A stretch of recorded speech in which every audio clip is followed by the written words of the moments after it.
السلام علیکم ورحمۃ اللہ وبرکاتہ۔ سور کا نام لینے سے 40 دن تک زبان پاک نہیں ہوتی، یہ بات درست نہیں ہے جی، پاک رہتی ہے۔ کسی کا نام لینے سے زبان ناپاک نہیں ہوتی، یہ ویسی ہی بنائی ہوئی اپنی گھڑی ہوئی باتیں ہیں، اور لوگوں نے یہ فضول قسم کی باتیں مشہور کر رکھی ہیں۔ خنزیر کا لفظ تو قرآن پاک میں بھی ہے، جی ہاں، اگر آپ قرآن مجید سے خنزیر کا لفظ تلاوت کریں گے تو آپ کو 50 نیکیاں ملیں گی، کیونکہ آپ قرآن مجید کی تلاوت کر رہے ہیں۔ چاہے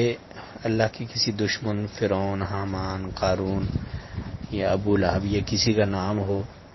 یا کوئی اور ایسی چیز جسے ہم مناسب نہیں سمجھتے، مثال کے طور پر حرام جانوروں کا تذکرہ، شرمگاہوں کا تذکرہ، حلال اور حرام اشیاء کا تذکرہ،